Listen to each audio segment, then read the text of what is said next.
Ну что там? Товарищ капитан! Банда! На почту напали, ограбили и подожгли.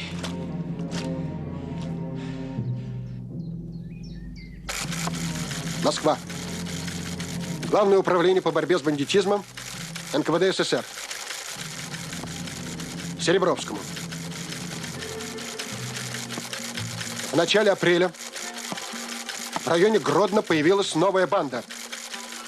Главарь – бывший офицер фашистской жандармерии Болеслав Круг. Место дислокации неизвестно. Банда действует небольшими группами. Она мобильна и чрезвычайно опасна.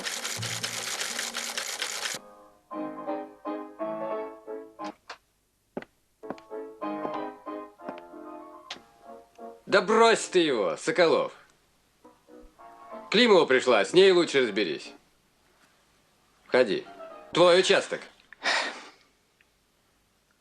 Что случилось? Да вот, Василий Андреевич, жилец из 6-й. Суден, что ли? Ну, Илья Осипович. Видать, по делам уехал, а газ забыл завернуть. Так. Вонище по всей лестнице. Так. Ну, а я для чего тебе, Климова? Я ведь, как тебе известно, в милиции служу. Я не Мосгаз и не слесарь. Да я слесаря вызвала. А он ни в какую. Я, говорит, без милиции ни за что не пойду. Мало ли, говорит, пропадет. Чего, затаскают. Но. Ну, он так говорит. Да. Жизнь у участковых, Климова, просто собачья. Таскаюсь тут с вами по всякой мелочи. Да я понимаю, Василий Андреевич, ну дело-то какое. Ведь, не дай бог, искоркой все взлетит на воздух. Вот в прошлом годе на набережной тоже так. Слесарь-то где? У двери сидит, вас дожидается.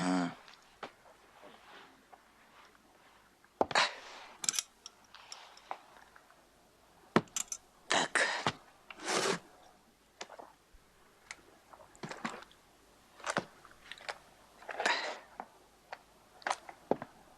Ну, пошли.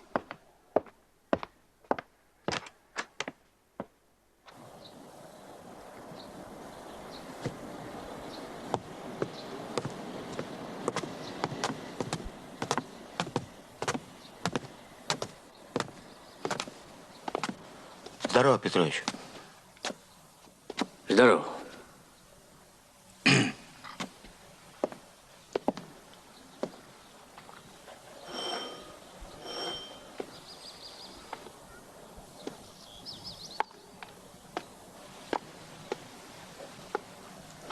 Крути, не крути, без толку.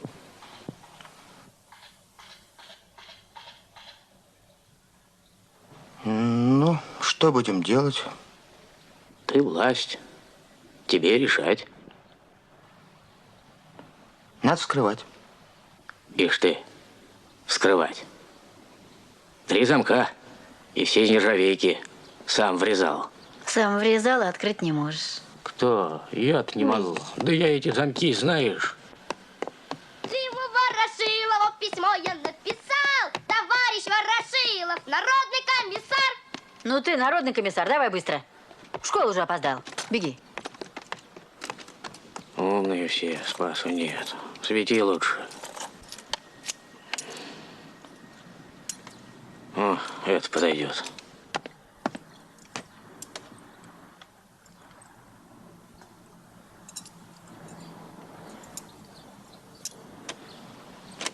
Так. Ну что, сдурел, что ли? Что? На 1 замок запер. Стоп. Стойте здесь. Я один войду.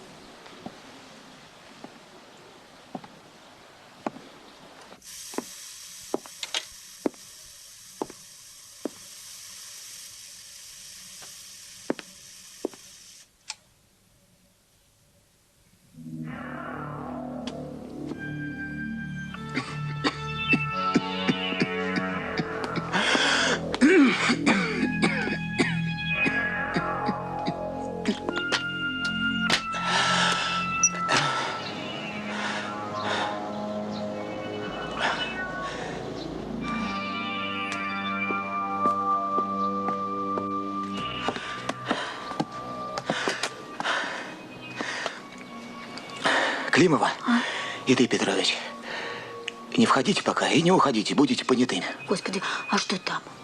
Труп там. Вот такие дела. А где телефон-то здесь? Так у него телефон в коридоре. А,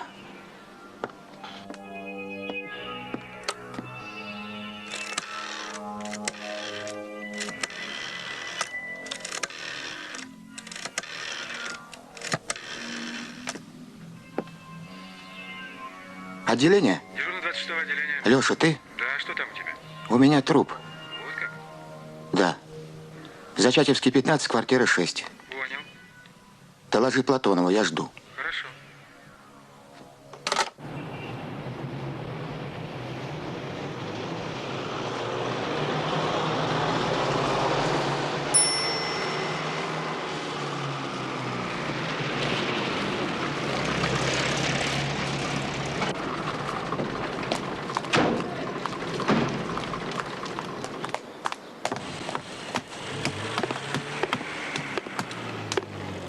Ну что у тебя, Скалов? Да хозяин газом отравился, товарищ капитан. Плохо. Очень плохо поступил хозяин.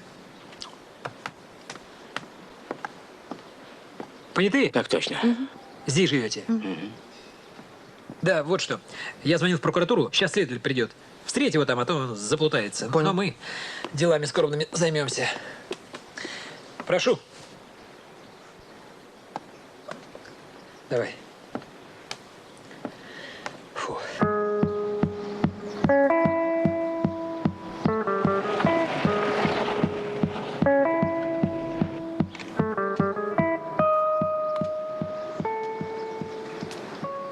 Иди через черный ход.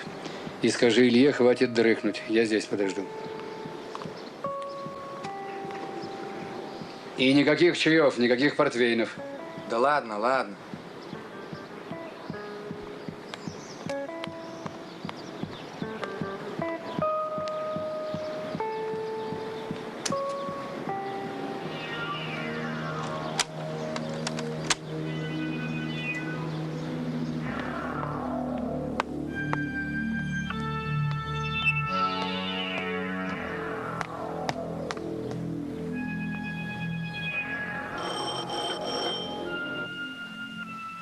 Это следователь.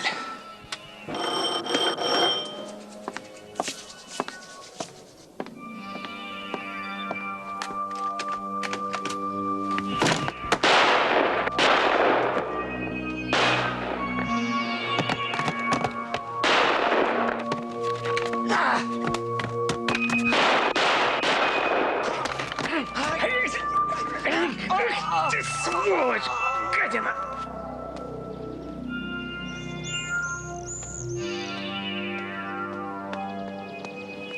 Едем. А ждать? Едем.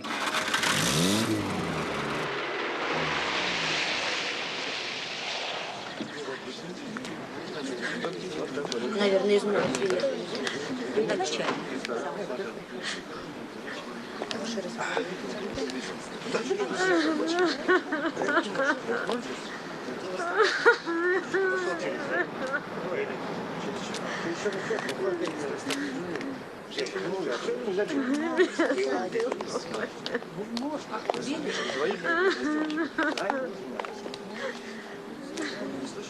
Второй этаж, товарищ полковник.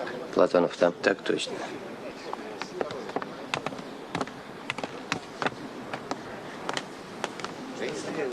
Здесь? Да, здесь.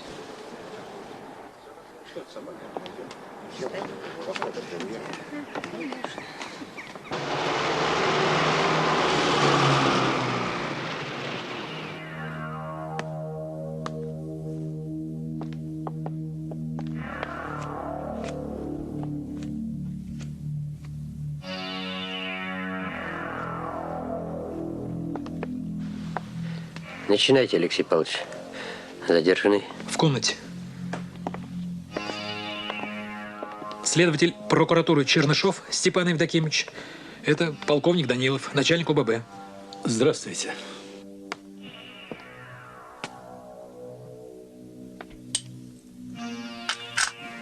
В меня 3 раза жахнул. Через дверь. Остальные в Соколова.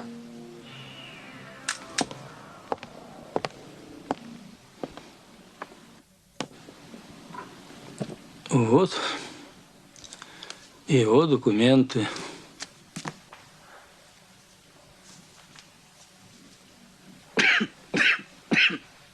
Кузыма. Степан Казимирович.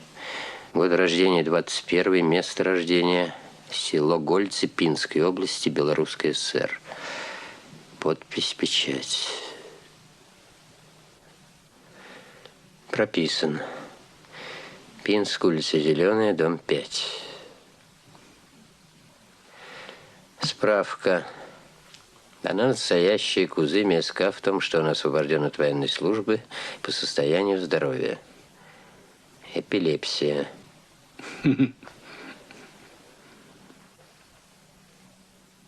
Подпись райвоенкома. Печать. Пропуск в Москву. Кузыма СК. Цель поездки. Лечение. А пропуск-то у него туфтовый. Реквизиты не те. Прошлогодние реквизиты. Молчит? Молчит. Драться лез. На Петровку его.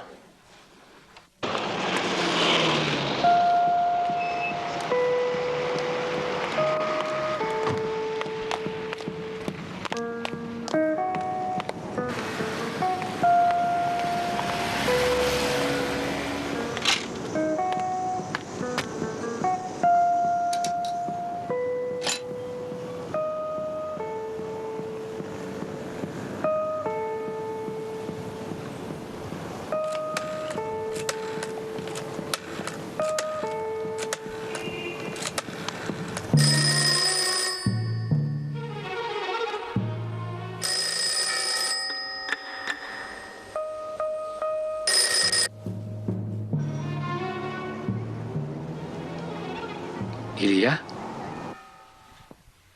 Илья?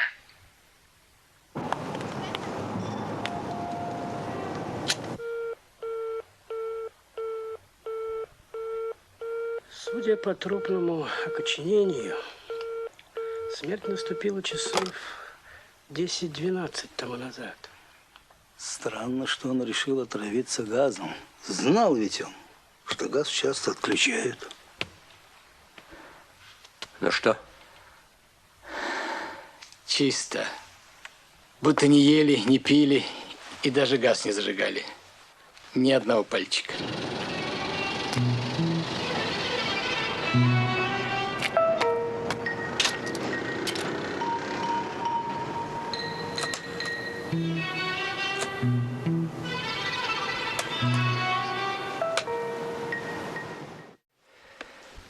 Ну вот что.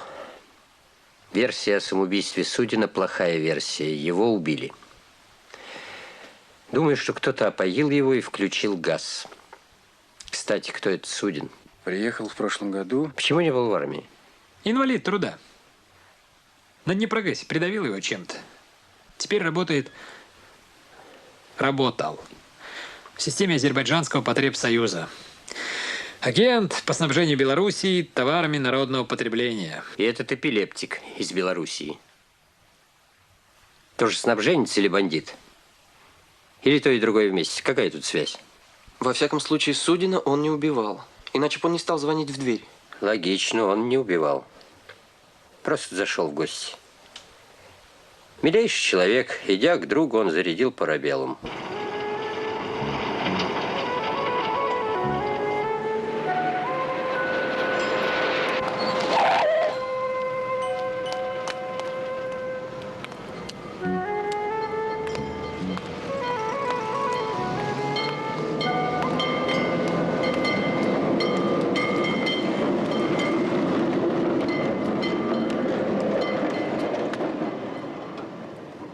Аркадий Павловна, у покойного были хорошие вещи? Да вон их сколько. Нет, я имею в виду костюм, пальто. Ну как же, пальто у него было. Кожаные. Да, на меху из этих, ну, второй фронт. Потом костюм летний, коричневый. Синий костюм. Так. Да, халат у него был стеганый, полосатый. Шапка была хорошая. Не помню, какой мех, я не буду брать, но хорошая. Все это на месте. И пальто кожаное, и халат, и костюмы. Товарищ полковник, я вот тут нашел телеграмма из Баку. Интересно другое, Степан Евдокимович. Нет никаких бумаг.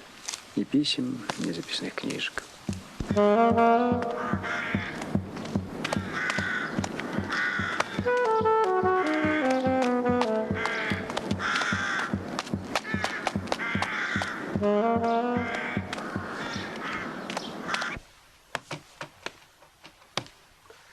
Плинтусы в порядке.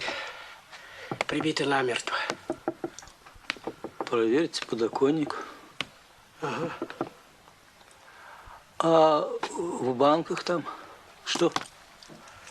Крупа, гречка. Угу. Ишь ты, запасливый. Сережа, взгляни. Литовский. Это же полярный летчик.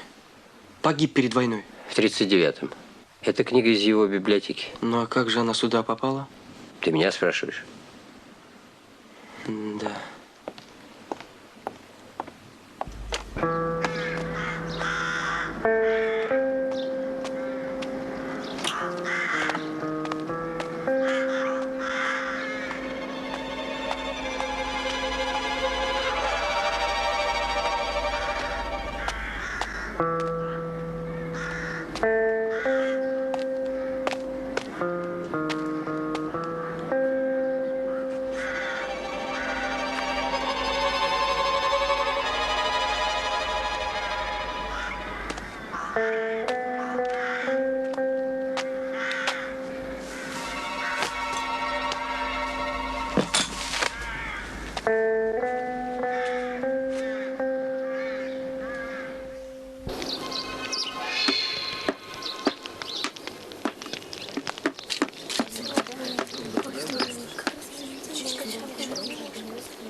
Что, свалишься?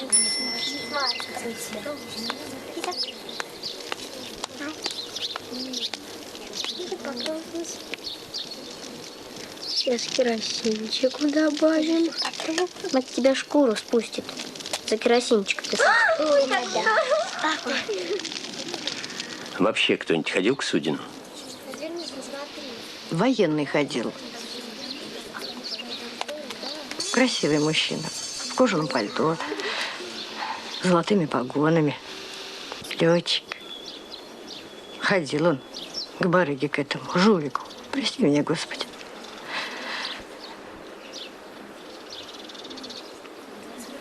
Из-за него, говорят, участкового-то нашего убили, Василия Андреевича, а? Из-за барыги. Трудно сказать. Вечная ему память. Душевный был участковый. Ругал меня. Я тут зимой плитку жгла. Холодно ведь, мерзну. А он: сгоришь, язвить тебя, детей сиротами оставишь.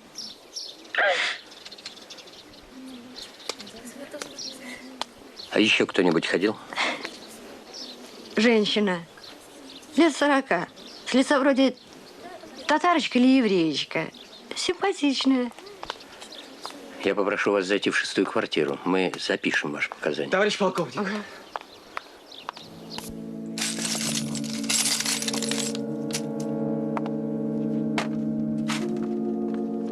Вот, в духовке он все это прятал. А я смотрю, 2 горелки включены, а 3 для духовки нет. Почему, думаю? Ну, травиться, так уж травиться. Я посмотрел, этот кран вообще заклинен. Ну, я в духовочку-то и заглянул.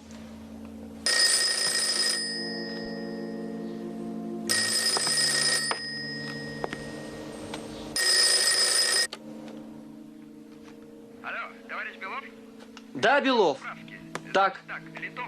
Литовская. Зоя Игоревна? Составляйте протокол. Ничего, я запомню. Спасибо, спасибо. Квартира Литовского на Никитском бульваре. Дом Полярников. Сейчас там живет его дочь, Зоя Игоревна. Зоя? Да, дочь.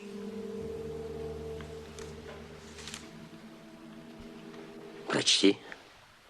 Так. Буду в Москве 18-го. Остановлюсь с Зоей. Зульфия.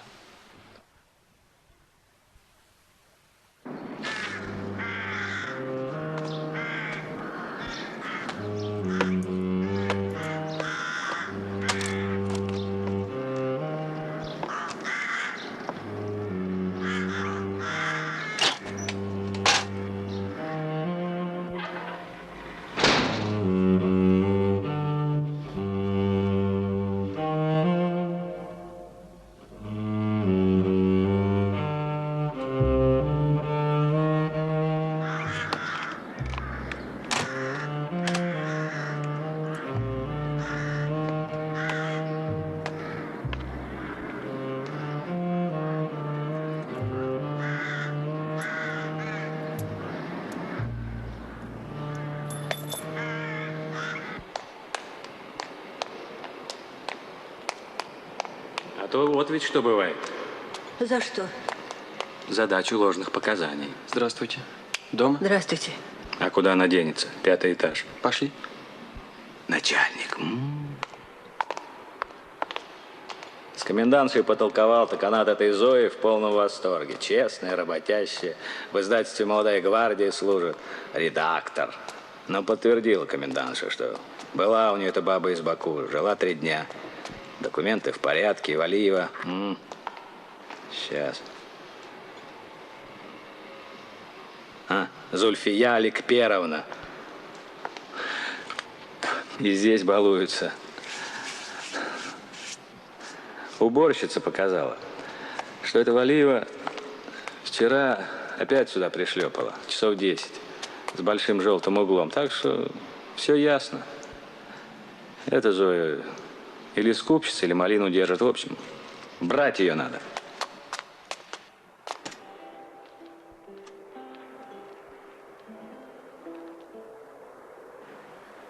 Вы ко мне? К тебе. Тихо. Без шума. Мур ОББ. ОББ, а что это? Отдел борьбы с бандитизмом. Ну, при чем здесь? Причем здесь ты, мы сейчас узнаем. Подожди. Я старший оперуполномоченный отдела борьбы с бандитизмом, старший лейтенант милиции Белов. Чушь какая-то, милиция, бандиты. Кто там, Зоенька? Вы, наверное, ошиблись. Да нет, мы не ошиблись. Проходи. Кто еще в квартире? Тетя, она больна. Это так, для порядка. Да полный раскол. Погоди. Ну ладно. Я тут пока побуду. А вы побеседуйте с девушкой, товарищ старший оперуполномоченный.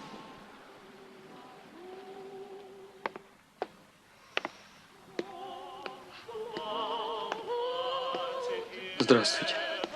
Здравствуйте. Это Елена Никитична, моя тетя. Комнаты большие, мы только одну греем. Нам разрешили пользоваться калорифером. Комендант разрешил.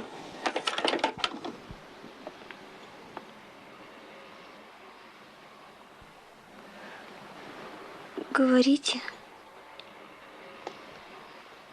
Вам известна женщина по фамилии Валиева? Зульфия? Да. Ну, конечно. Откуда вы ее знаете? Мы познакомились в Баку во время эвакуации. Зульфия нам очень помогла. То есть? Понимаете, Елена Никитична больна, а Валиева заведующая аптекой. Сами понимаете. Вы садитесь, пожалуйста.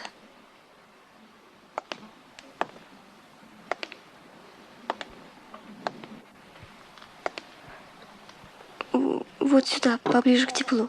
Спасибо, мне не холодно. Ну, хорошо.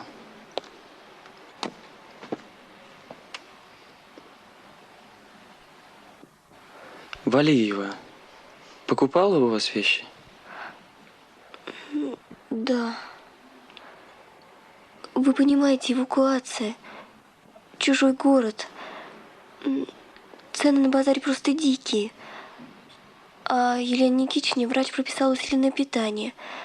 Мы отдавали мамины украшения, и Зульфия приносила нам продукты. Фрукты, рис, даже мясо парное. Помнишь, Зульфия приготовила нам плов? Вы давно вернулись из эвакуации? Полгода назад. Переписываетесь? С Валиевой, да.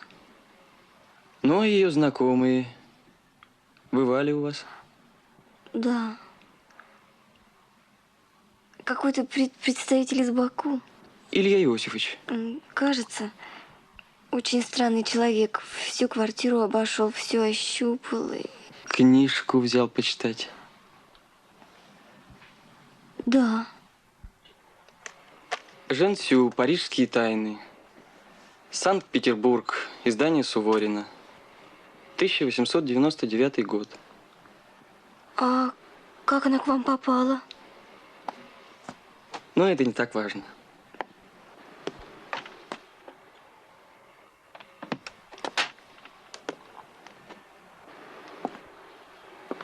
А когда Валиева к вам пришла вчера? Где-то около 11. Где она сейчас? Где сейчас Валиева? Она улетела. К ней вчера летчик приходил. Полковник? Нет. Молоденький совсем летчик. Худенький такой, а имя Батыр. Угу. Он даже в комнату зайти постеснялся. А о чем они говорили? Батыр командир Дугласа. Они летели с грузом в Баку и брали с собой Валиеву. Вы можете мне дать письмо Валиевой? Любое. Конечно.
Москва. Главное управление по борьбе с бандитизмом НКВД СССР. Серебровскому.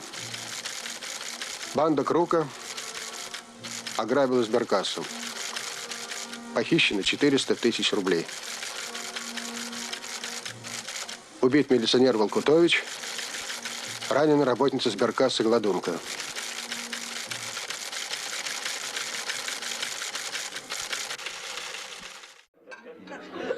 Наша первая встреча, острая, тайная, и этот памятный вечер, милая, словно случайная. Сумочку? Нет. Виноват. Витя, не надо, пойдем. Без друзей никогда. Мы залогвиного еще не выпили за сережку. Он в небе сгорел над старым осколом. Мы за всех выпьем, всех помянем, только не сейчас, слышишь? Алёха Филиппов, Колька Тарасов. Тише. Рудик Пирогов. Злотский Борька. Ну запись, Хорошо, класс. хорошо. Но все же не уходи. Тебе я говорю нашу голову. Нам никогда не тесен, когда ты в нем, то в нем цветет весна. Не уходи, еще не спето столько песен, еще звенит в гитаре каждая струна.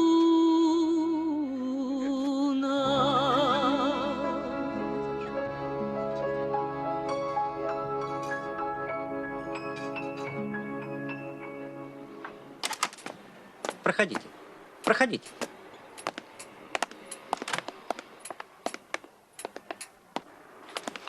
Наручники снимать? Снимайте. А то гражданин буйный. Сдюжим как-нибудь. Ну, вам виднее.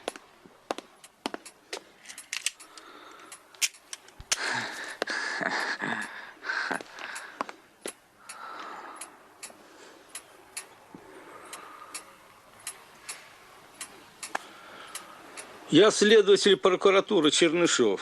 Веду ваше дело. Вы обвиняетесь по статьям 136 и 182 Уголовного кодекса РСФСР. Вам разъяснить суть этих статей? Вы слышите, Кузьма? К вам обращаются. Что? Ты мент! Ничего не скажу, понял? Тихо, Кузыма! Тихо! Вы в милиции, а не на воровском толковище. Что? Парову, гад! Парову, сволочь! Сволочь! Гад! Предупреждал ведь. Пусти, гад!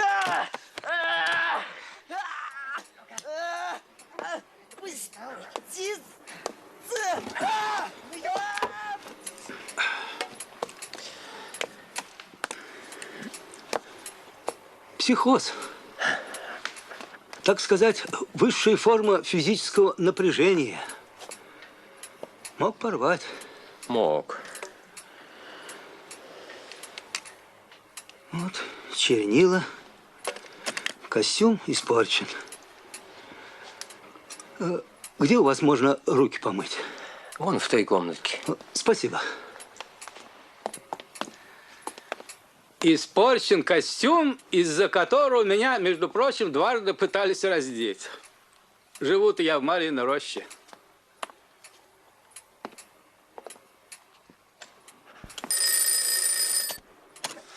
Данилов. Это я, Иван.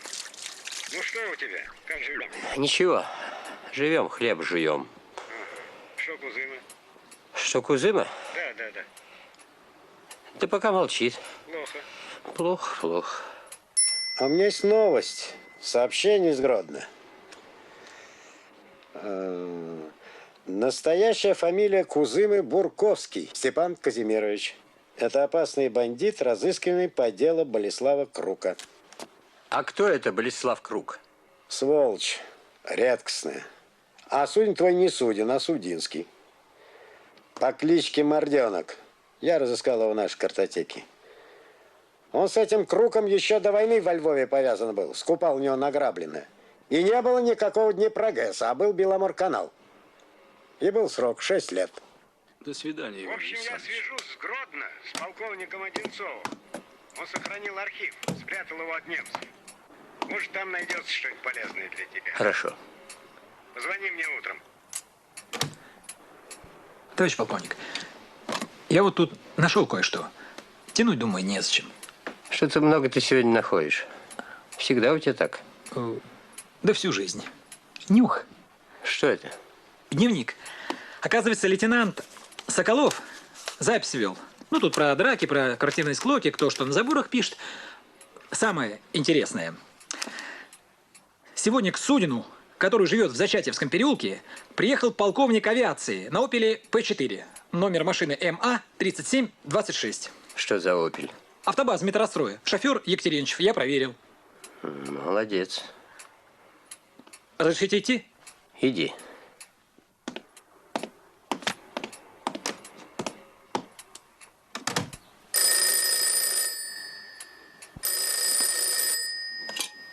Серебровский. Я вот с чем. Возможно, связь. Болеслав Круг, Белоруссии. Судин в Москве. Зульфия Валиева в Баку. А Кузыма Связной ездит туда-сюда. Я сам об этом думаю. Что у тебя с Баку? В Баку я отправил Муравьева. Там уже вышли на Валиеву. Наблюдают. Видишь, какой узелок образуется? Надо распутывать. Держи меня в курсе. Хорошо. Обо всем буду докладывать. Ну все, Иван.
Совсем озверело мое начальство.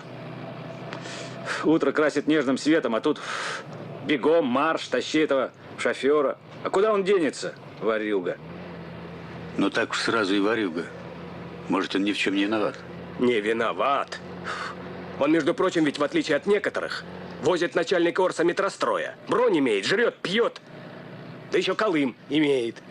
А тут с утра не жрамши. Но не нравится уголовный розыск, уходите. Слыхал? Да он кроме как жуликов ловить ничего не умеет.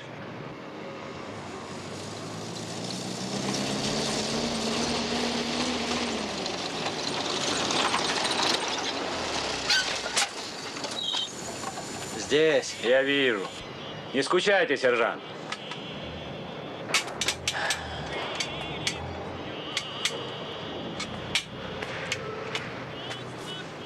Дядя. Чего тебе? А Екатеринчев где? В шоферской, наверное. Вызов ждет. Там, что ли? Вот прямо.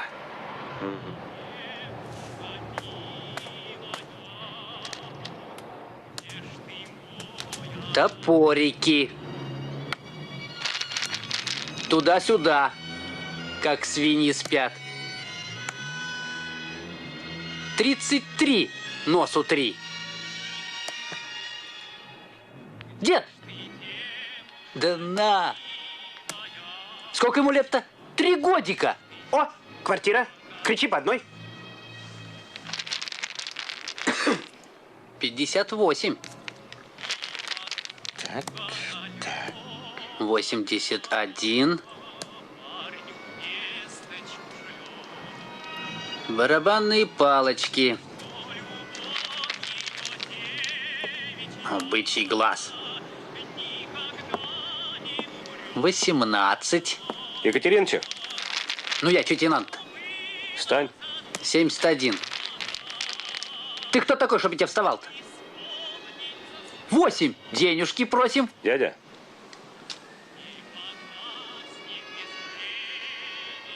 Ну, подымайся, подымайся. Документы.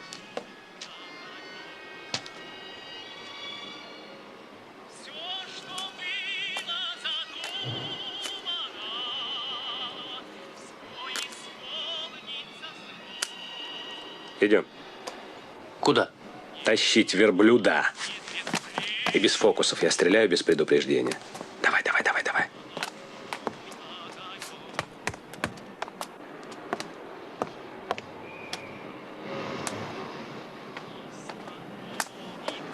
Начальник охраны Смирнов. По какому праву По вы... какому праву вы вмешиваетесь в действия органов? Забирайте его, сержант. Ну и товарищ Пирогов. Что, товарищ Пирогов? Звонить будет, товарищ Пирогов, по поводу машины. Пусть звонит.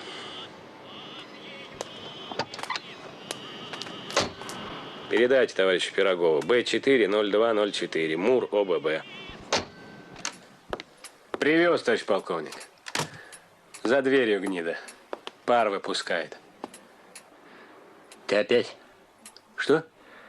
Штучки свои. Да нет. Ну так, по дороге, малостно понял.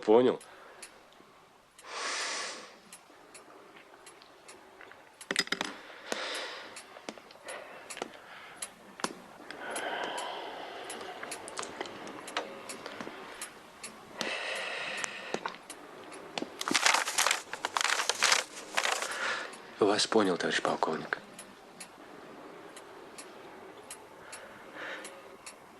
Ну, проси свидетеля.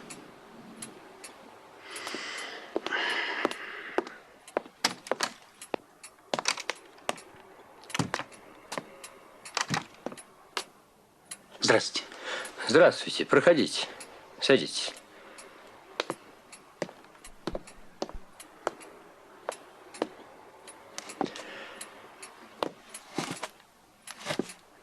Фамилия? Моя. Ваша. Екатеринычев Владимир Данилович.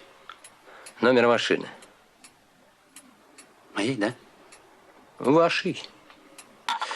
Да вы успокойтесь. Вот.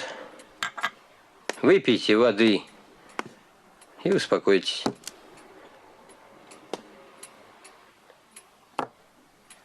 Все в порядке? Итак, номер вашей машины. МА 3726.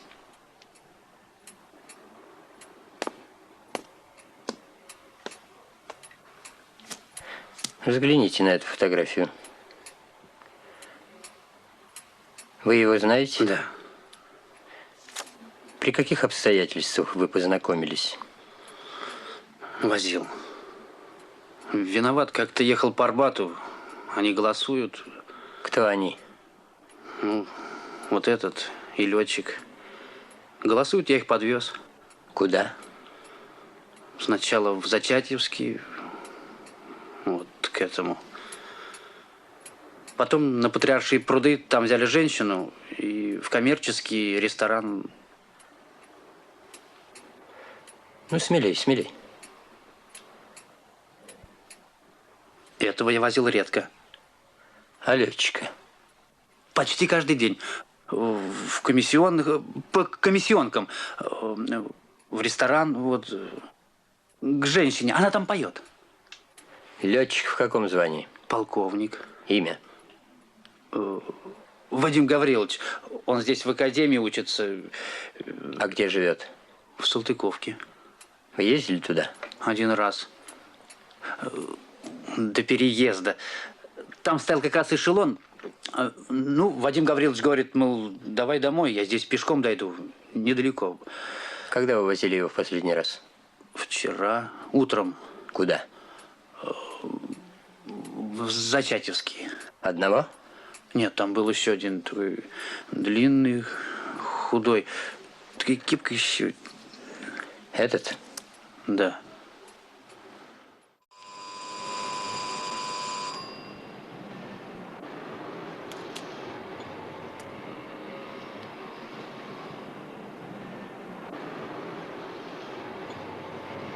Кто там? Милиция.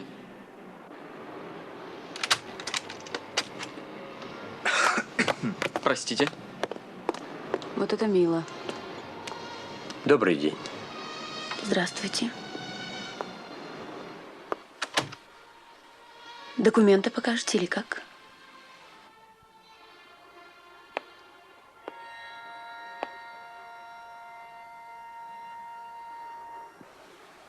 Прошу в комнату. Благодарю вас, Лариса Анатольевна.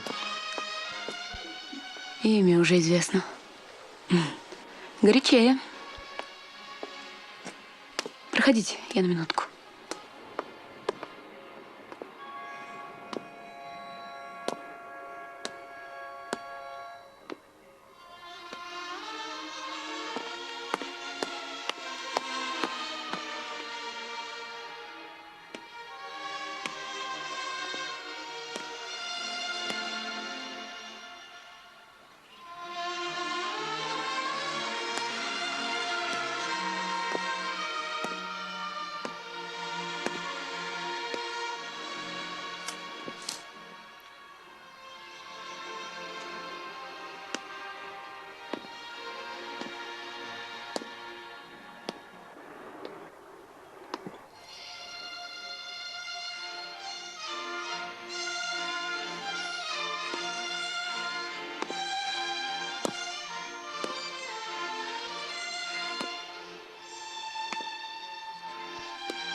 Уже ведется следствие, товарищ начальник отдела по борьбе с бандитизмом. А у меня здесь Мамай гулял. Печку выбрасывать пора, весна. Садитесь. Курите. Спасибо. Я, конечно, понимаю, что вы пришли ко мне не из-за вчерашней драки в нашем коммерческом кабаке. Я угадала? Тогда начинайте. Меня еще никогда не допрашивали. Это не так интересно, как вам кажется. Как знать. Может быть, я заинтересуюсь. Меня интересует полковник авиации.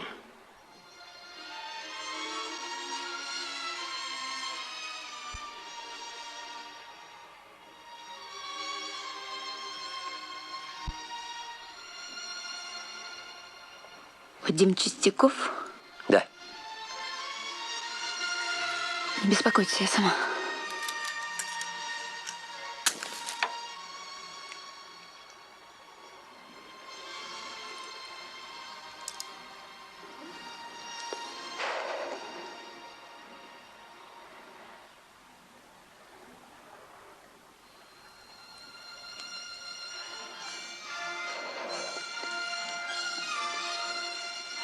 Я знала, что вы о нем спросите. Почему? Он не тот, за кого себя выдает. Вы так думаете? Думаю. Я как зверюшка чую. Что он натворил? Видите ли, Лариса Анатольевна, чтобы ответить на ваш вопрос, я должен арестовать Чистякова и допросить. Вот как? Да.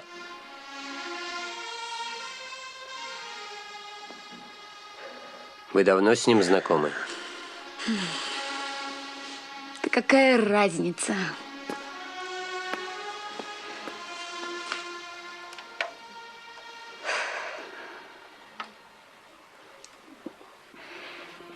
Верила я ему. Герой воздуха. Ас. Широк. красив. А как посмотрела на него из зала. Это как? Это наше театральное. У каждого ведь свое. У вас вот, кажется, по фене ботать. Это не у нас. Ах, бросьте. Из зала это как бы со стороны. Так вот, посмотрела я на него со стороны.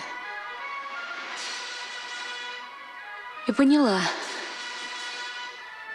Он же играет.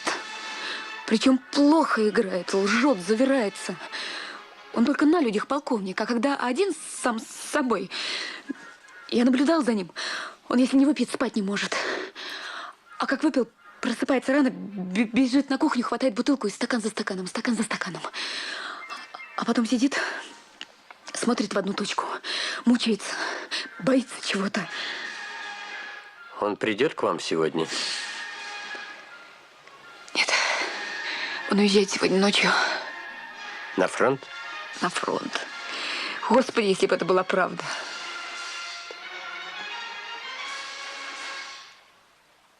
Он решил ехать без полевой сумки? Да нет, он зайдет за ним в ресторан.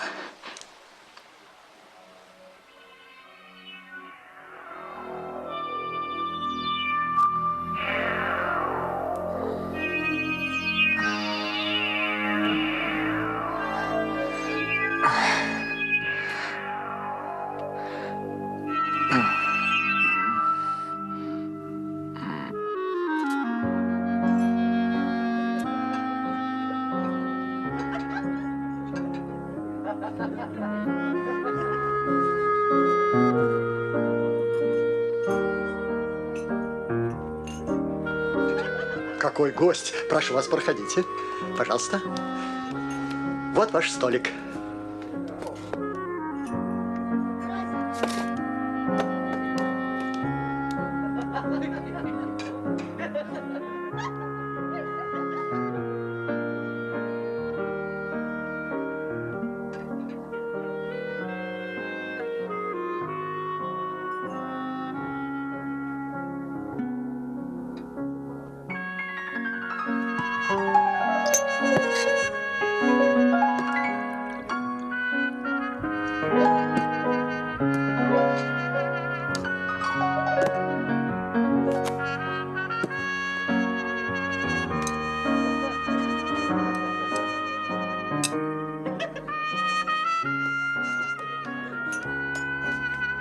Спокойно.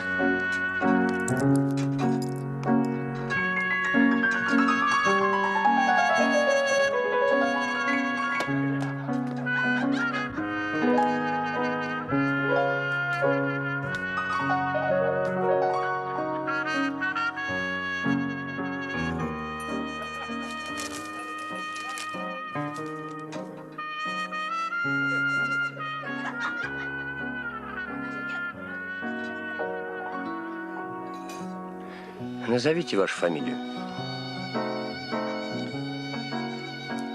Это уже допрос? Нет, допрашивать вас будет следователь из НКВД, а пока просто беседа. За коньяком. Угу. Итак, ваша фамилия? Чистяков. А может вас называть Алтунин?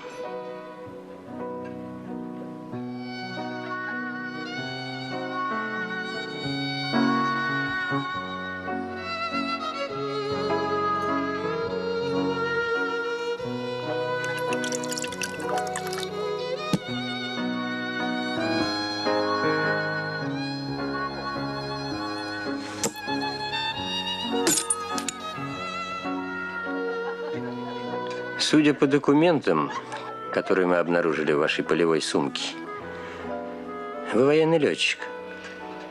Да. В 29-м году я поступил в Ейское летное училище, в 31-м году окончил его. Ваше воинское звание? Капитан. Кто ваши родители? Не знаю. Смутно помню их. Помню, жили в Москве где-то в селе Алексеевском, рядом со Останкино. Потом поезд тих. Очнулся в Мариуполе. Родителей уже не было. Меня воспитал другой человек. Кто? Фамилия его Забелин. Один из первых русских авиаторов. Как вы попали к нему? Он никогда мне об этом не рассказывал. Я очнулся в его домике на берегу моря.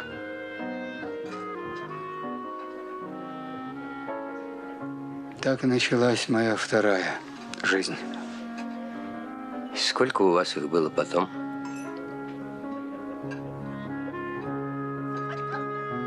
Потом было еще две. Первая – жизнь военного летчика Алтунина. Вторая – полковника Чистякова.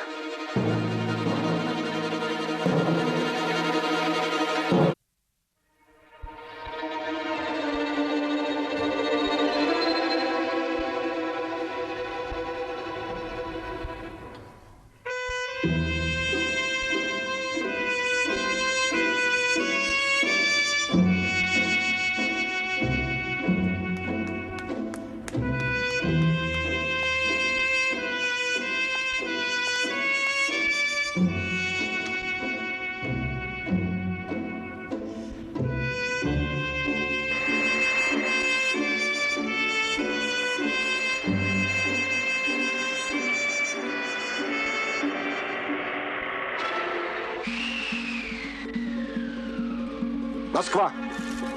Главное управление по борьбе с бандитизмом НКВД СССР Серебровскому.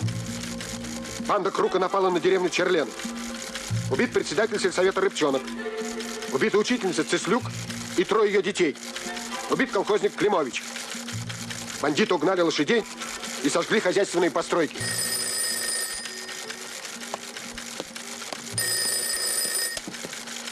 Одинцов. Радкевич говорит.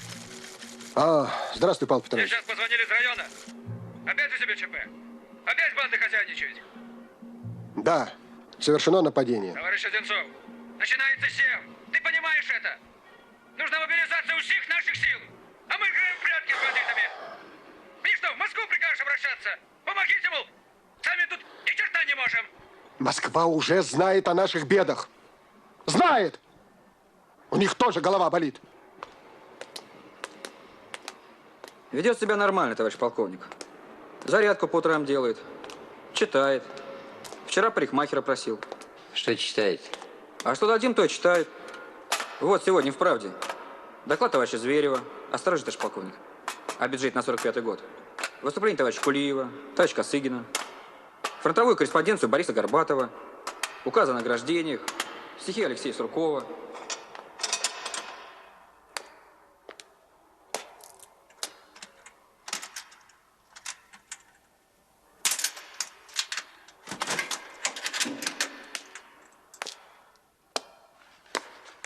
Здравствуйте, Алтунин. Здравствуйте. Садитесь. Если полицмейстер просит садиться, неудобно как-то стоять. И где же вы вычитали эту мысль? У Аверченко. Ничего, забавно. Обиделись. Это мне неприятно, не скрою. Но пусть вас это не гложет. Я хочу поговорить с вами. Вот ваши показания.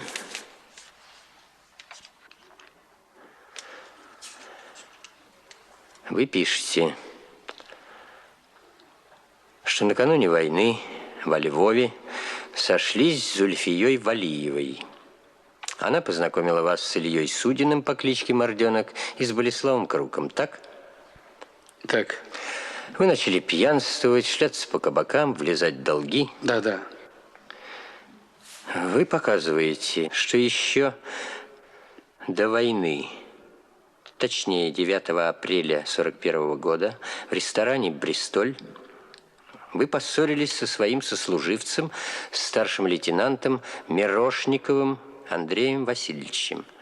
Поссорились на почве ревности и в парке культуры и отдыха застрелили его, так? Так. В ваших показаниях не отмечен один важный вопрос.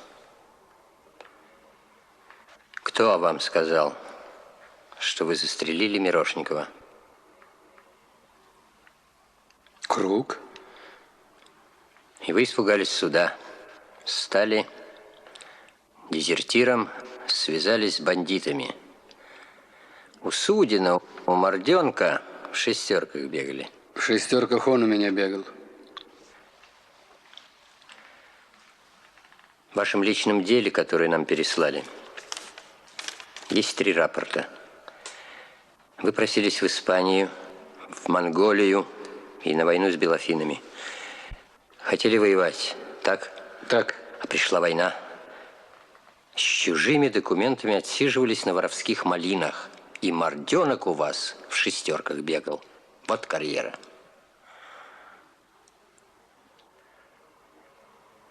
Вы узнаете этого человека? Андрей.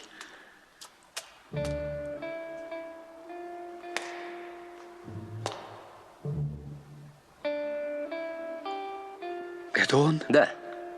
Это полковник Мирошников, командир истребительного полка. Жив и здоров, воюет сейчас в Восточной Пруссии. Я оставляю вам бумагу и карандаш. Напишите все про банду Крука. Где она дислоцируется, ее состав, явки. И не говорите мне, что вы не знаете. Золото ведь вы должны были куда-то отвозить. Золото отвозил Кузыма. Кузыма псих. А Крук не такой дурак, чтобы довериться ему 100%. В общем,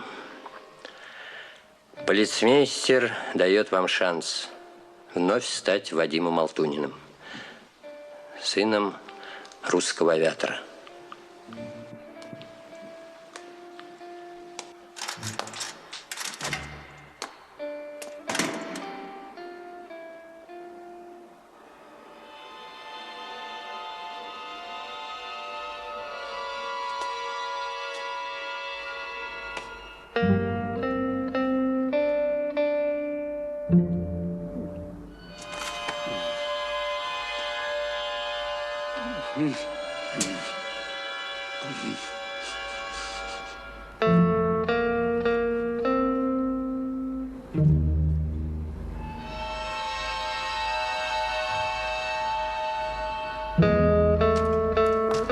Проходи.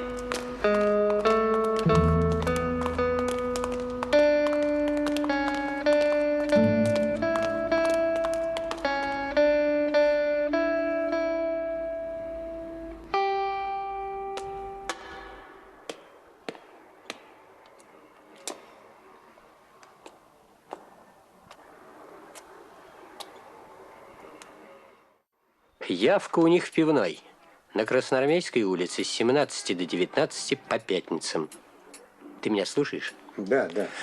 Мы летим в Гродно. Вручаем Алтунину золото, изъятое у Морденка. Он встречается с людьми Крука и внедряется в банду. И у нас нет ни золота, ни Алтунина. И мы оба гремим в трибунал. А Зульфия Валиева, сидя в бутырках, радуется. Одного свидетеля своих связей с Круком, Морденка, она успела отравить, а другого, Алтунина, вместо того, чтобы судить, мы сами возвращаем к Круку. И они бегут за рубеж. Алтунин. Погоди, Иван, я тебя знаю 100 лет, и всю жизнь ты такой. Какой? А вот такой.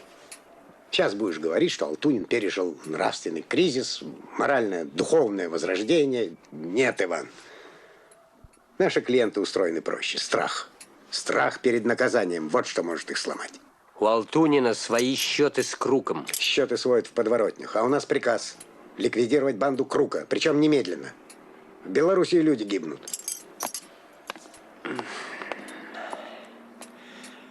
Что ты предлагаешь? Было у меня предложение. Я гляжу, ты совсем сюда переселился. Предлагал я, чтоб ты остался в Москве. занялся черной кошкой. Тоже не сахар. Меня за это предложение так отмутюгали, что до сих пор в ушах звенит.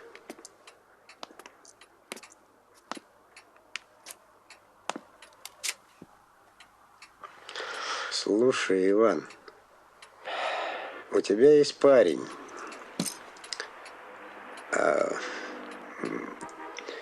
Из Тульской милиции. Как его?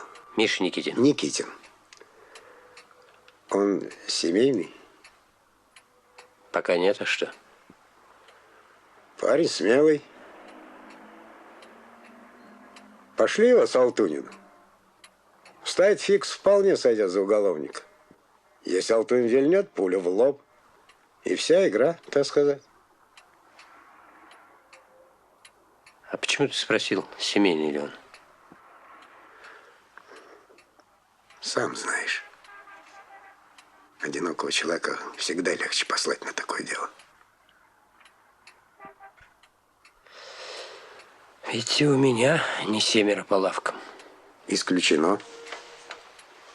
Ты руководишь операцией.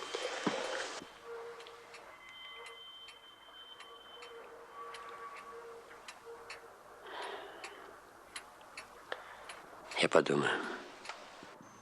Внимание! Говорит Москва.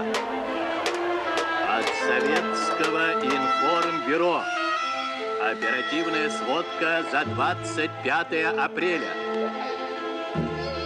Войска Первого Белорусского фронта перерезали все пути, идущие из Берлина на запад. И сегодня, 25 апреля, соединились северо-западнее Потсдама с войсками Первого Украинского фронта, завершив таким образом полное окружение Берлина.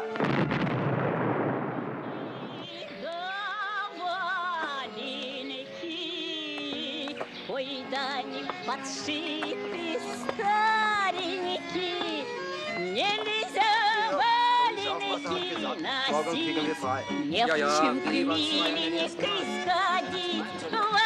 Валенки, эх, не подшиты старенькие, валенки, эх, не подшиты старенькие. Ой, ты, Коля Николай, сиди дома, не гуляй, не ходи на тот конец, ох, не носи девкам колец. Валеники, валеники, эх, не подшиты старенькие, валеники. Чем подарочки носить, лучше валеники. Ну что? Владей. Твой? У меня этого добра. Куры не клюют. Как же я любила,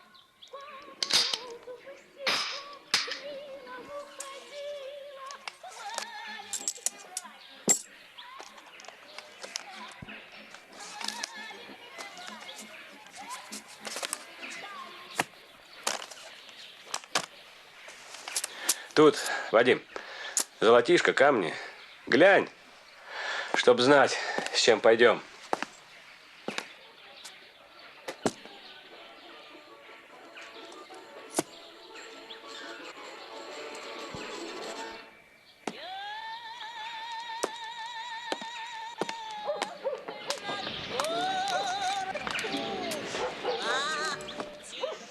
Сегодня идем?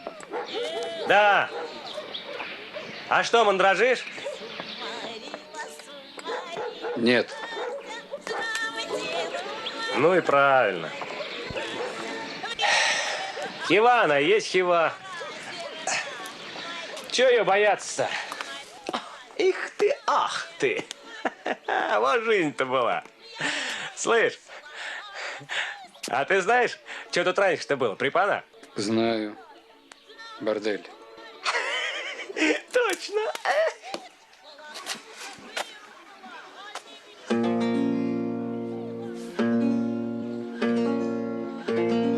Это было весною, зеленеющим маем,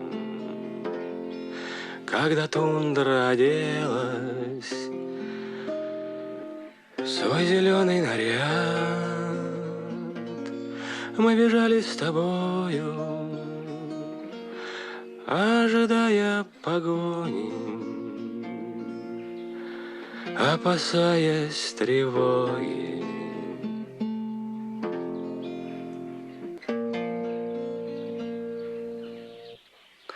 Вот идем мы с тобой на дело. А если нас расколят? Ну я ладно, это моя работа. Но тебя-то ведь круг тоже кончит. Может.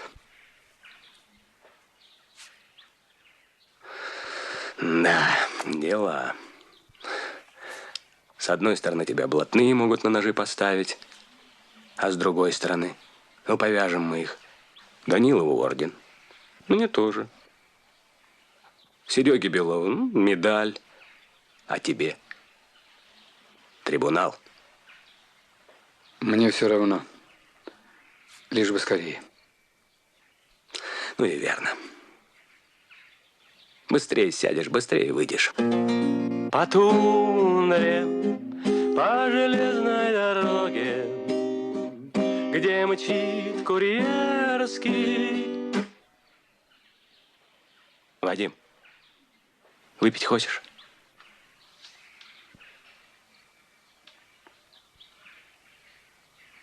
Давай.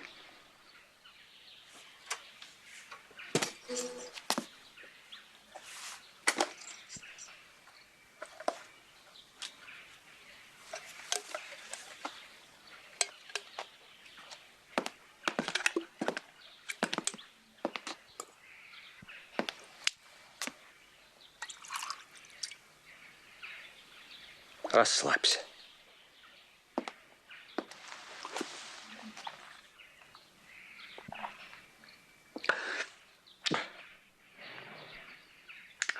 Гаворить Мінськ. 16 годин 30 хвилин. Послухайте надрукаваны у сённяшнім нумары газеты «Правда» артыкул Леонида Леонова «Ранница перамоги». Германия рассечена. Зло гине. Гадзіна здыхае. Гэта робіцца ў тым самым нямецкім рэйху, які пачаў вайну на пагібель свету. Сюды мы прынеслі кару. Амаль 1,5 десятка гадоў абыватель Германии дапамагаў гітлераўскім імперыялістам.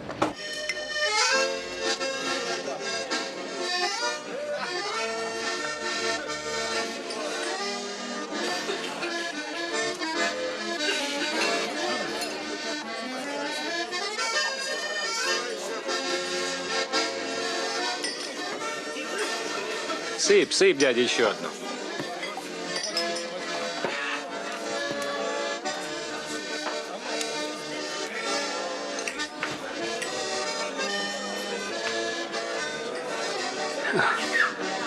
Ну что, в американку на фарт. Слабо? Давай. Мне фарт сейчас очень нужен.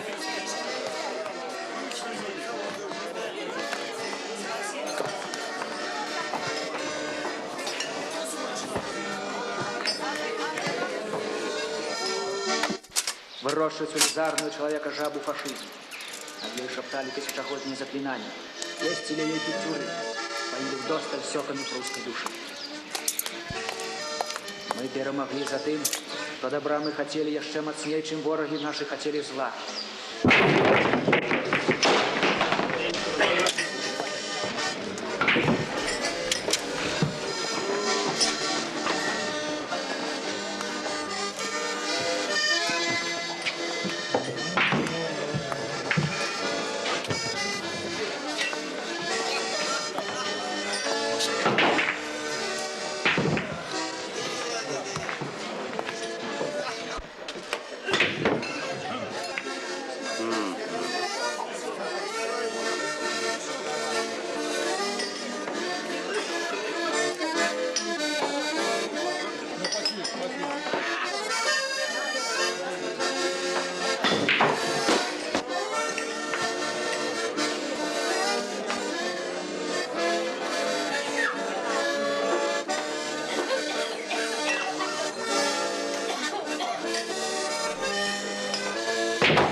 Москве своим стойлом, харчевню для обжорства, притоном для демагогичного труду, станком для эксплуатации.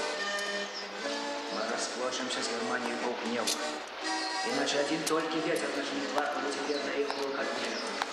Внезапно моц наша, по ширине нашей Украины, по глубине наших социальных изменений, по могутности нашей индустрии, по величию наших дух.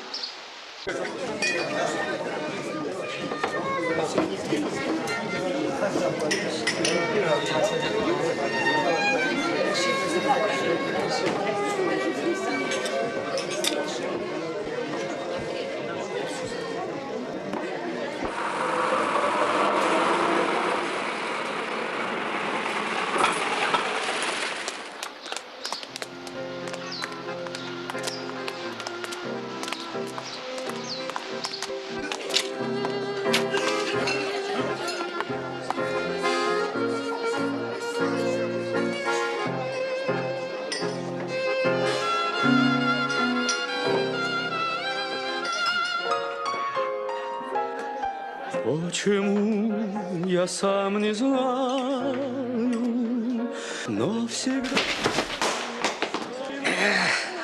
Вдрызг! Как пса.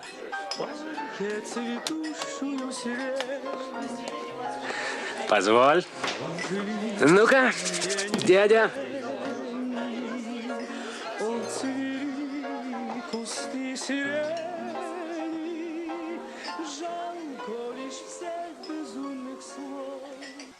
Зачем с тобой мы говорили про любовь, как тяжело Валек, вот не ждал, не гадал. 2 пива. Ну, я заплачу. Валек, какая встреча. Да.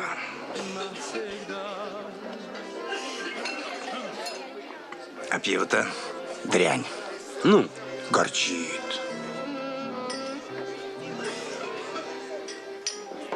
Давно из Тулы?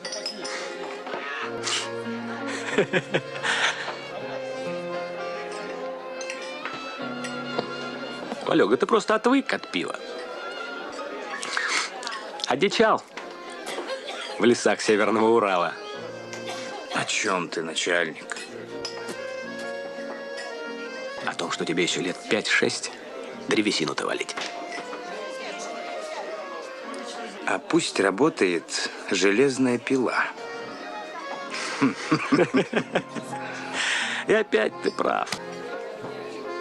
Не для работы тебя мама родила. Это точно.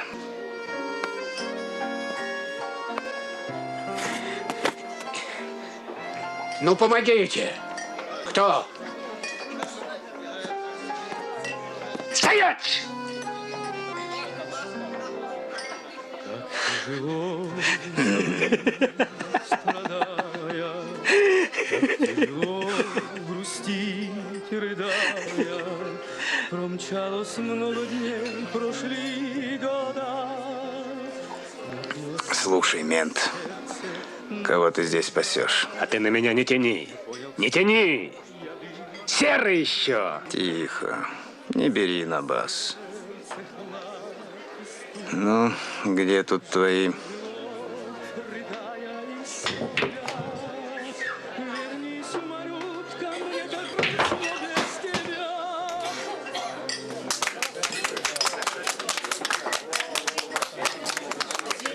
Серьезная песня. Да. А не заказать ли нам танго? Мы странно встретились и странно разойдемся. Спецзаказ для работников уголовного розыска. А? В исполнении Копченого. Знакомься, Копченый. Все может. Да. Этот может.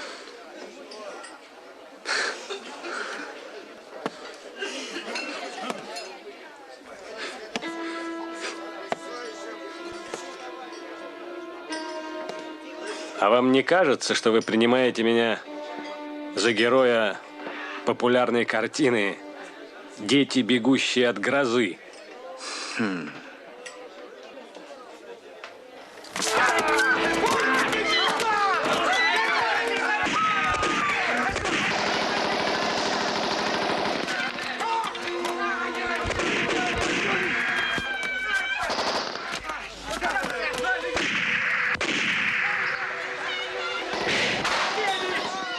Забери сумку, головой ответишь! Ах ты, Вадим!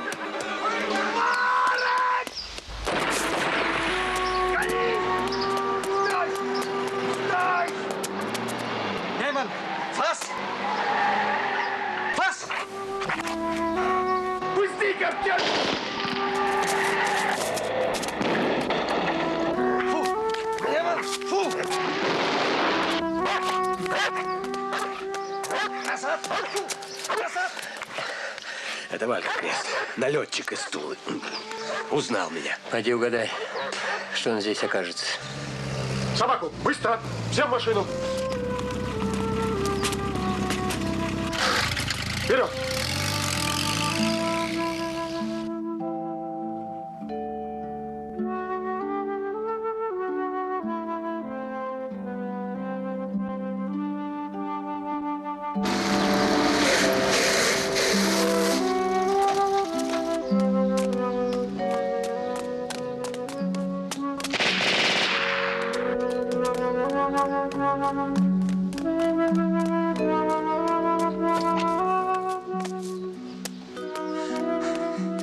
Отцепить район!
Ранение в шею или в плечо. Лет 35-40. Среднего роста, в кепке, одет в солдатскую форму. Я доложу коменданту. Да нет, тут порядок. Предупреждены все КПП, армия, охрана военнопленных. Теперь надо срочно предупредить врачей. Всех до единого. Поздно уже, товарищ полковник. Нет, сейчас не поздно. Вот завтра будет поздно. У многих нет телефонов. А если нет телефонов, ноги в руки. Только так, товарищ майор. Я постараюсь. Действуйте.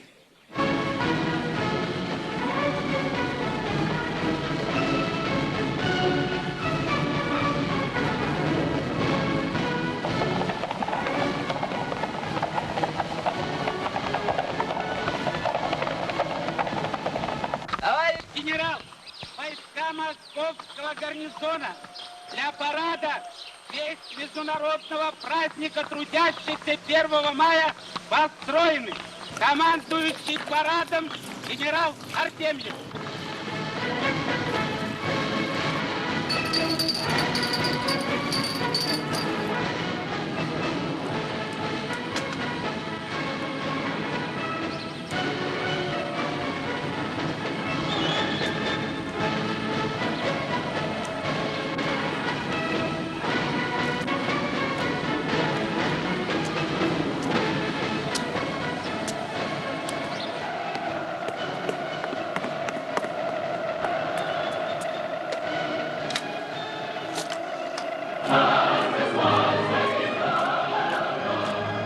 Среди тех, кто проходит в рядах пограничников, есть люди, принявшие первый бой на границах нашей Родины в утро 22 июня.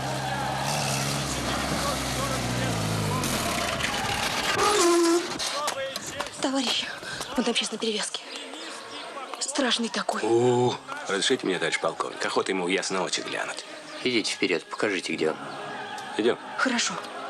Вы знаете, я сразу поняла, что это он. На быстрых красавцах-конях мчится мимо трибун. Не двигаться!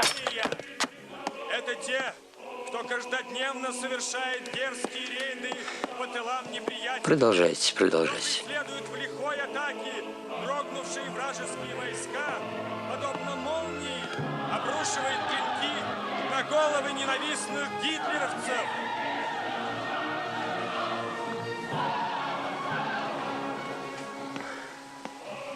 Куда же вы под землей-то исчезли? Обыскались мы вас. А в больницу зачем пришли? Ведь знали... Дай закурить. Здесь не курят. Знали ведь, что мы можем тут оказаться? Знал. Да однако подумал, лучше здесь концы отдать, чем под забором. Спасибо. Оставьте нас. Ваша фамилия Блинов. Зовут Андрей Дмитриевич. Вы контора у тебя работает, начальник. Так будем говорить, Андрей Дмитриевич. Че говорить? Говори, не говори, мне все одно стенка. И ты это, начальник, знаешь. Да бросьте вы ваше блатное геройство. Кого вы спасаете, Блинов? Болеслав Круг фашист. Обижаешь, начальник. На голое постановление взять хочешь. Круг блатной, он в законе. Я о нем еще в 40-м в Минском Централе слыхал. Что бандит, что фашист, разницы никакой. И все вы, Блинов, предстанете перед судом. Вот взгляни, кто заставлял тебя плясать под свою дудку. Фашистский прихвостень.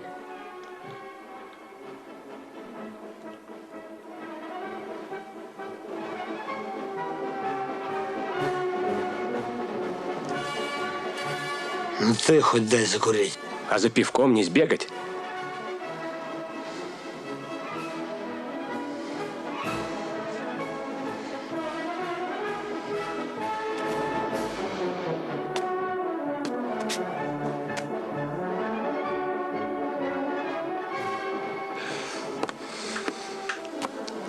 Выйду я, товарищ полковник, это у меня руки чешутся. К площади приближаются мотомеханизированные и бронетанковые войска. Впереди головной колонны следует командирская машина. В ней герой Советского Союза полковник Абрамов, участник легендарной обороны Ленинграда.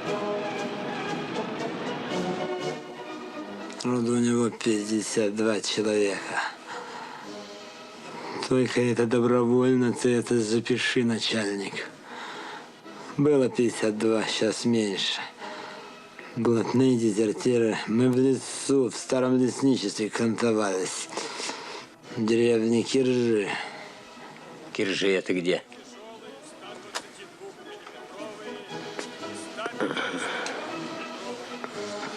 Не гони, начальник, не гони, ушел круг.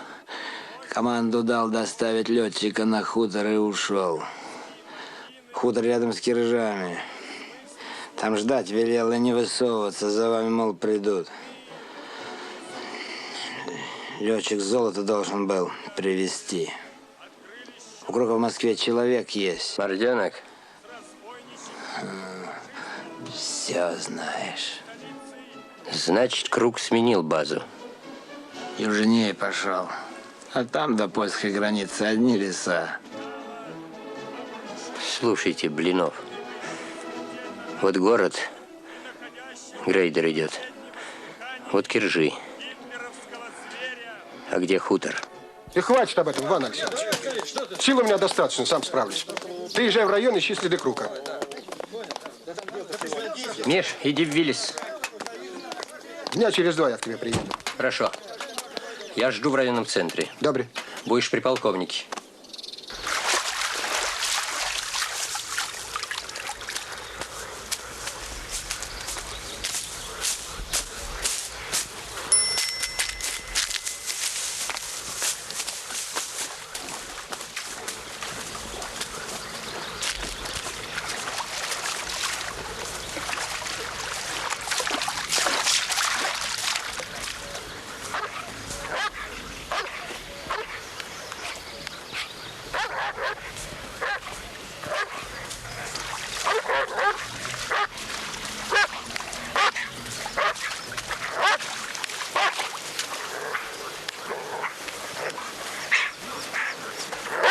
Конов, заходи с тыла.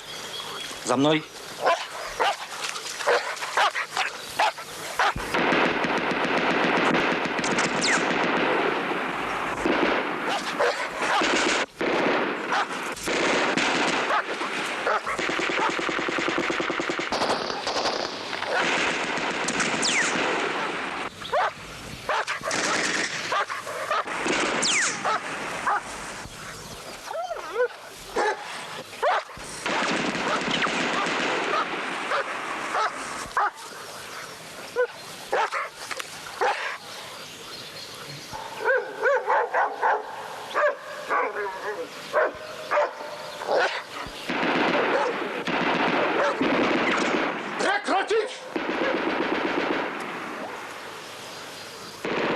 Прекратить огонь!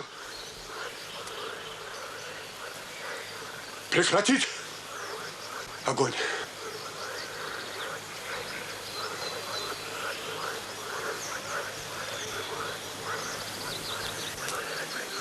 Я, полковник милиции Одинцов, обещаю, что добровольная сдача...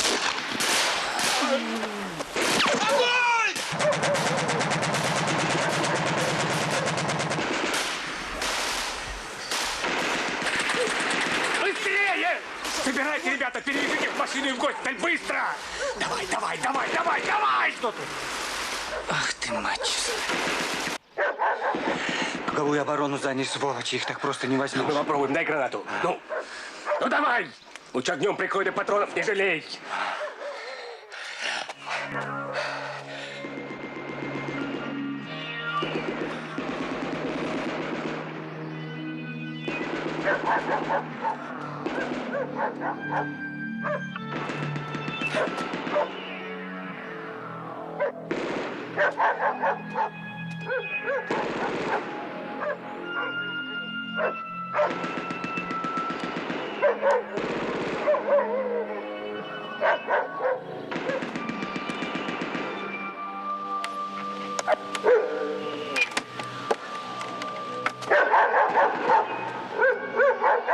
Тихо ты.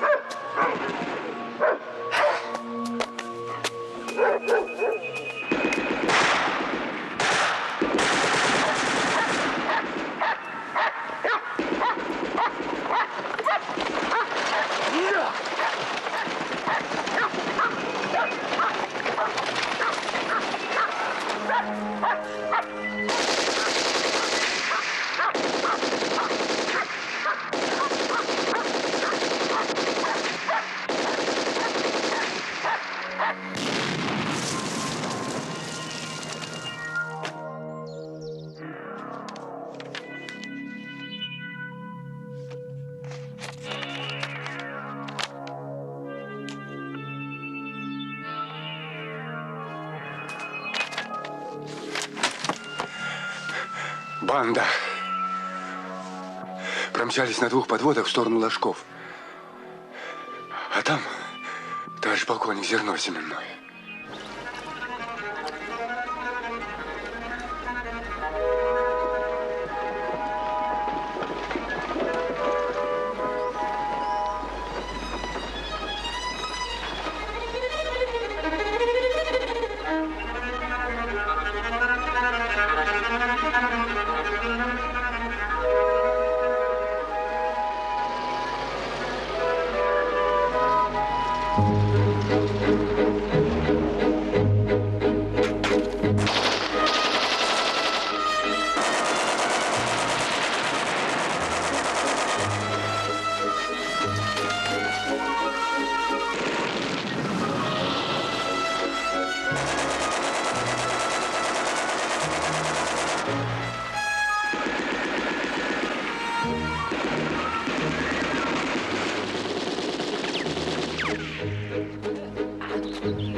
Горит что-то.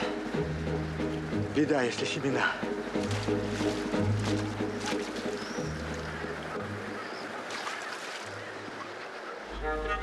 Помогите!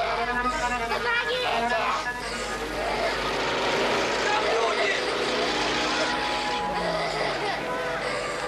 Спасите! Отойди, девочка! Отойди! Отойди!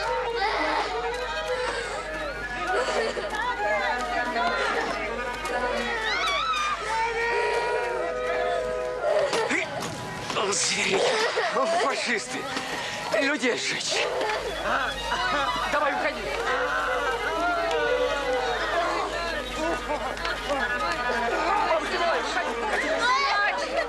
Сыночек, родненький! Ой, спасите нас!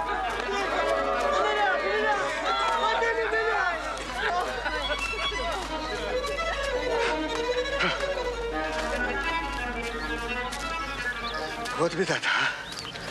Что ж теперь сеять-то будем? Что ж сеять-то?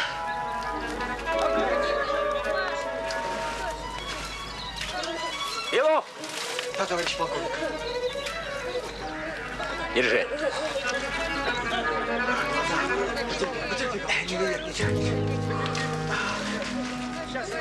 Девочка, иди-ка сюда.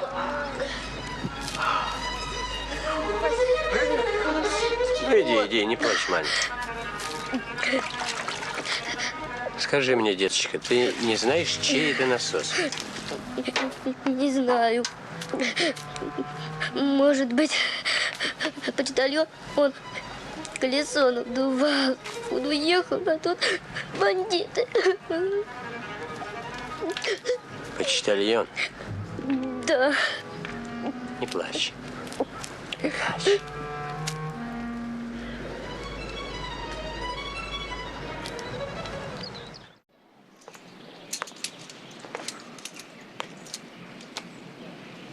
Хорошая машина?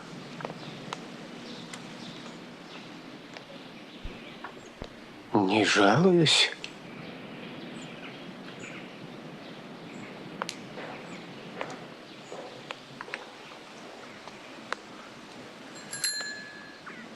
Трофейная? Да нет, просто немцы бросили. А вот это лишнее.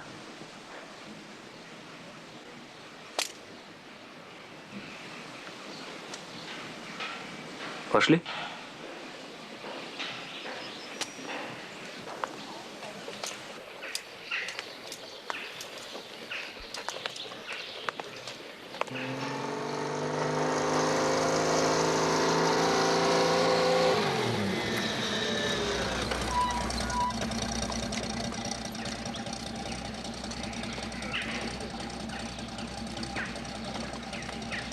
Дядя, полковник где? А ты кто такой? Нарком НКВД. Не похож? Данилов где? В 9-й комнате. Он занят, нельзя. Мяу!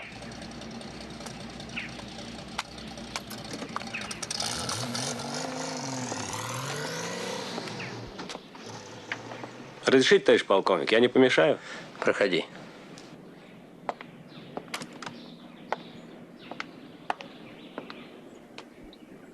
Как там Одинцов?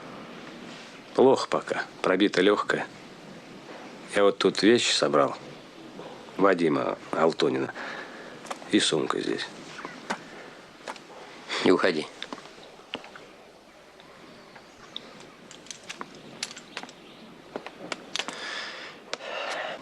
Вы ведь почтальон, гражданин Тутык. Значит, читать умеете.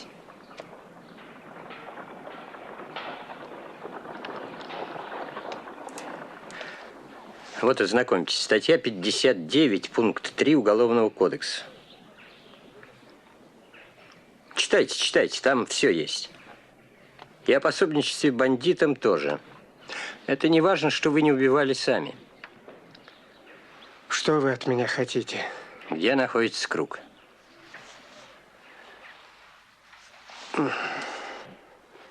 Хорошо. Мы найдем его сами. Но когда он начнет давать показания, вас уже ничто не спасет.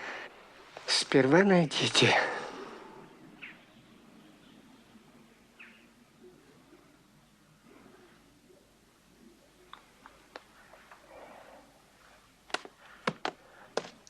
Идемте. Куда?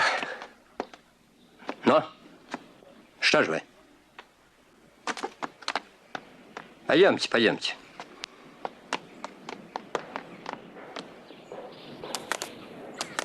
Идите.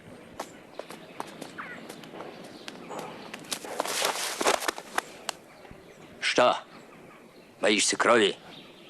Смотри, твои дружки. Или тебе показать жертвы? Отвезти в больницу, где лежит обгоревший агроном из Ложков. Ведь ты навел туда бандитов. Или к детям Волкутовича, которого убили возле сберкассы. Ты туда навел бандитов. А может, в Озерницу, на почту, которую вы ограбили. Что молчишь? Я не знаю, где круг. Я только связной. Жить хочешь? Да. Иди в камеру. Думай. Уведите его.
Слушайте меня внимательно, Тутык. Сейчас вы напишите записку Круку, я продиктую вам. Потом с капитаном Никитиным вы отнесете ее в тайник. Затем искупаетесь в речке. Вас случайно собьет грузовик. Иной возможности выжить у вас нет.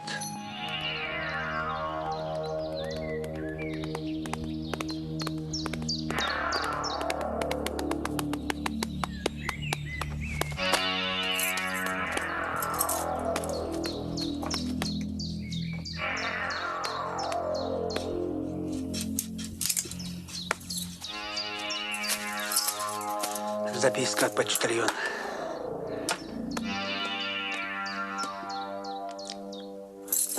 Стой! Ну что там? Тутык пишет, что сумка летчика у него. Ага. Поедешь в город и возьмешь сумку.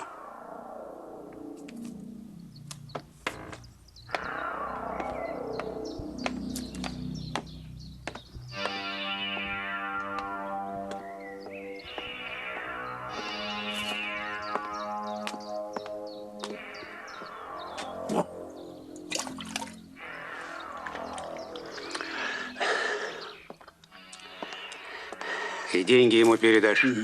Ладно. А Дон что-то того.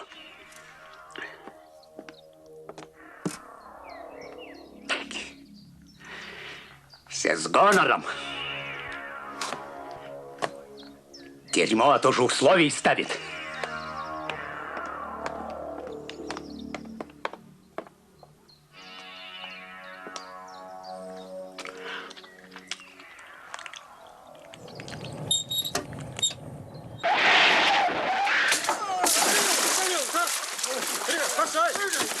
Прыгай! Да ты что, куда ж ты ехал? Куда что, повылазила, что ли, а? Глядите-ка, человека сбили машиной.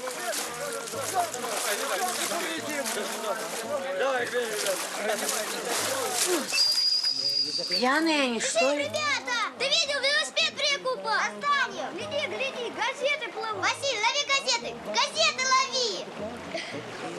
Плывут куда-нибудь. Держи, вот эту лови. Вот эту. Говорят, теперь металла. Парень я молодой, я хожу за бородой. Я не беспокоен. Это он, товарищ полковник. Он взял записку из тайника. Ну что ж, все идет по плану.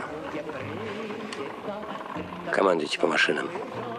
Ишь, почтальона ищет.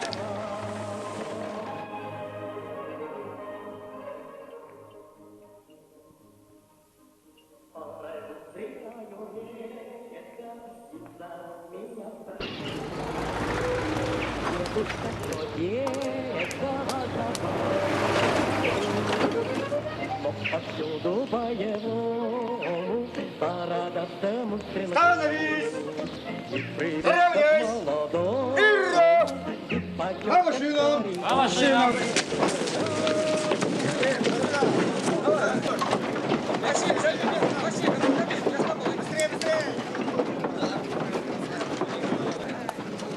Куда это они? Не знаю. Может, банду ловить. А может, на парад в Гродно. Эту записку передашь подполковнику Хворостенко. Есть, товарищ майор. Поехали. Ну что, ребята, как настроение? Порядок. Ну тогда запивай.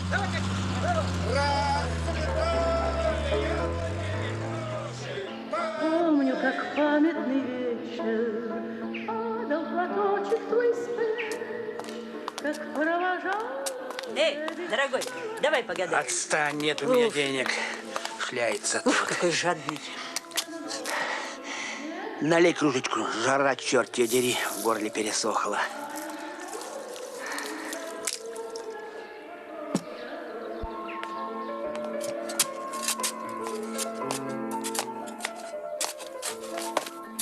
Письма твои получая, слышу я голос.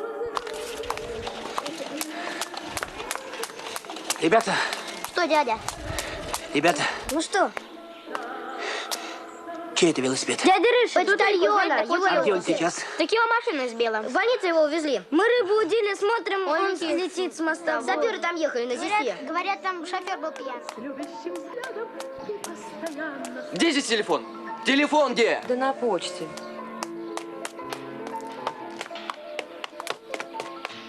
Сколько заветных платочков. Алло? Милиция! Милиция! Начальник ко мне! Как никого нет? Все уехали? Да, жду. Товарищ Благинин, это Ефремов говорит, командир взвода саперов. Мы тут ящик нашли. С золотом. Копаем мы траншею, ну и... Много! Полный ящик. Куда нести? Понял. Выполняю.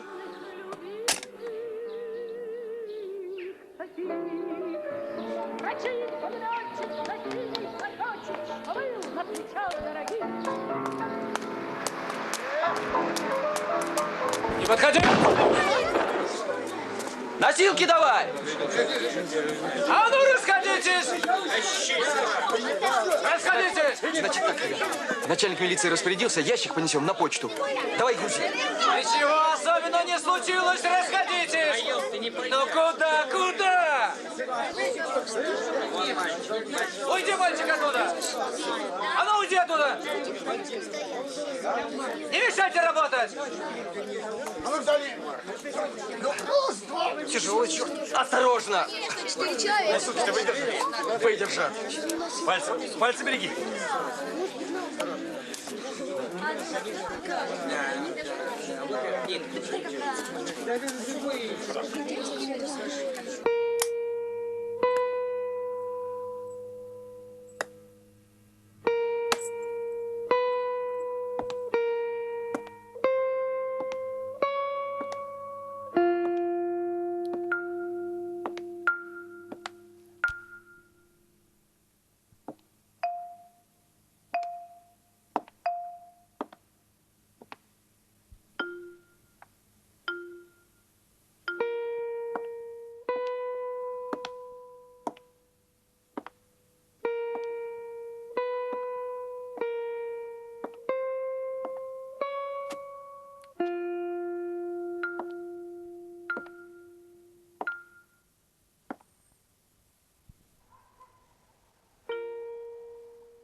Товарищ полковник, говорит 7-й порт. Бандиты на 4 подводах въехали в город. Приготовились.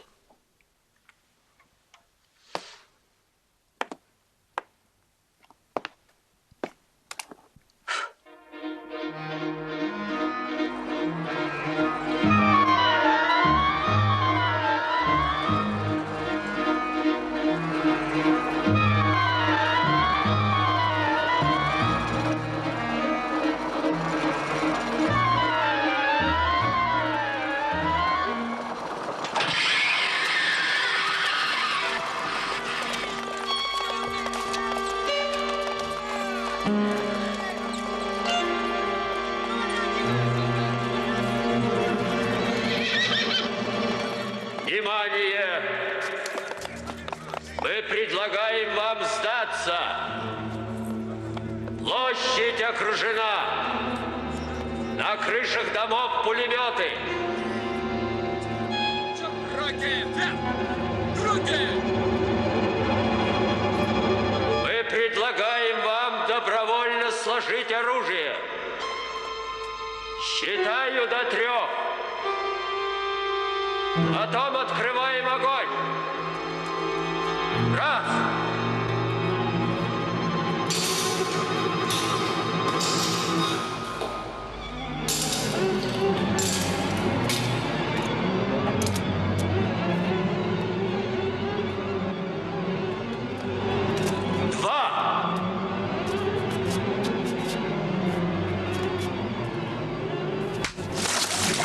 Прекратить!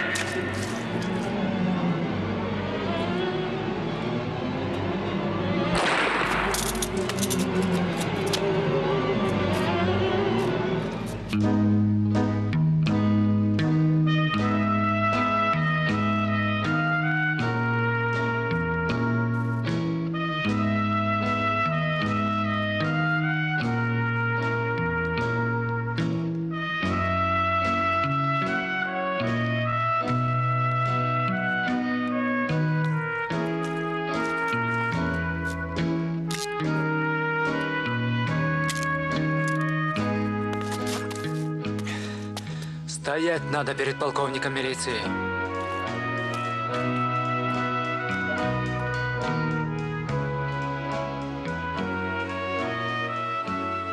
Перевяжите его.